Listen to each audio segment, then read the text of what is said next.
नमस्कार दोस्तों, इस कहानी का नाम है परिवार और माँ। एक गांव में एक सुखी परिवार रहता था। उस परिवार में 3 भाई और एक बहन थी। उनके माँ बाप उन चारों से बहुत प्यार करते थे, मगर बीच वाले बेटे से थोड़ा परेशान थे। बड़ा बेटा पढ़ लिख कर डॉक्टर बन गया था और छोटा बेटा भी पढ़ लिख कर इंजीनियर बन गया था, मगर बीच वाला बेटा बिल्कुल गंवार और आवारा किस्म का था।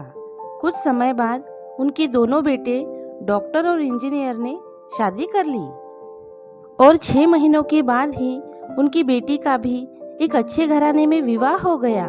मगर बीच वाला बेटा अभी भी कुंवारा ही था। वह अनपढ़ था और कहीं पर मजदूरी का छोटा सा काम करता था।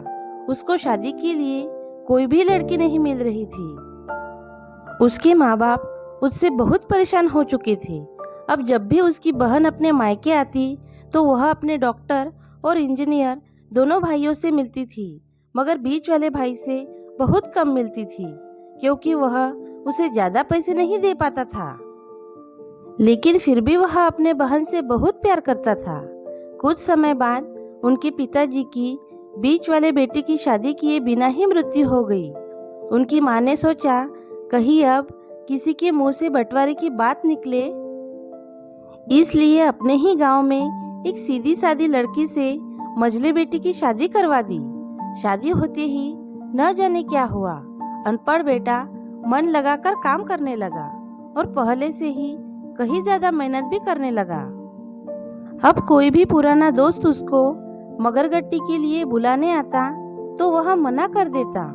एक दिन उसके डॉक्टर और इंजीनियर भाई ने सोचा कि यह तो गंवार और अनपढ़ है, हम इससे कहीं ज्यादा पैसे कमा लेते हैं, इसलिए अब हमें बंटवारा कर लेना चाहिए। माँ के लाख मना करने के बाद भी दोनों बेटों ने बंटवारे की तारीख तय कर दी और उन्होंने अपनी बहन को भी बुला दिया। तभी उनका गंवार भाई कहता है कि तुम लोग बंटवारा कर लो, मुझे जो बचे वो दे देना या ना देना, मैं शाम को आकर अंगूठा लगा दूंगा। तभी उसकी बहन कहती है, अरे बेवकूफ, तो हमेशा बेवकूफ ही रहेगा। जमीन का हिस्सा तो आमने सामने बैठकर होता है। और उसकी माँ भी उसे काम पर जाने से रोकती है। उसी वक्त वकील भी वहाँ आ जाता है और कहता है कि आपका सारा हिस्सा मिलाकर 10 बीघा जमीन और 1 मकान है। अब यह बताओ किसको कितना हिस्सा देना है, मैं उसी हिसाब से कागज बनवा दूंगा। तब गंवार भाई कहता है, वकील साहब 5-5 बीघा जमीन हमारे 2 भाइयों के नाम लिख दो और यह हमारा घर है, मेरी प्यारी बहन के नाम कर दो।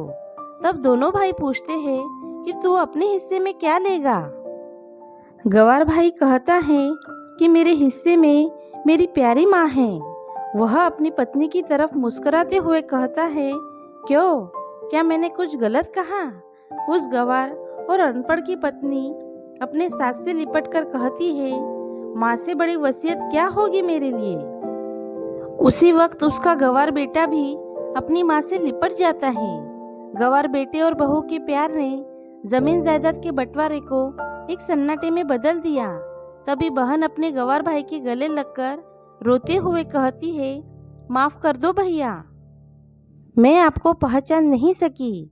तभी उसका भाई कहता है, मेरी प्यारी बहन, इस घर में जितना अधिकार हमारा है उतना ही तुम्हारा भी है। और रही बात बंटवारे की, तो बंटवारा नहीं करने से जीवन खत्म तो नहीं हो जाएगा। क्यों करते हैं हम बंटवारा? क्या हम एक साथ मिलकर नहीं रह सकते? जैसे हम बचपन में मिलकर खेलते रहते थे। एक साथ मिलकर रहने को ही तो कहते हैं एक अच्छा परिवार, और उसके परिवार को संभालती है एक माँ। तभी उसके दोनों भाई भी बहुत शर्मिंदा होते हैं और वह बंटवारे की सभी कागज फाड़कर फेंक देते हैं। और उस दिन के बाद से उनका पूरा परिवार खुशी खुशी एक साथ रहने लगा। दोस्तों, इस कहानी के बारे में आपकी क्या राय है, ये आप मुझे कमेंट करके बता सकते हो। कहानी अच्छी लगे तो लाइक शेयर कर देना और अगर आप मेरे चैनल पर नए हो तो सब्सक्राइब कर देना। Thank you.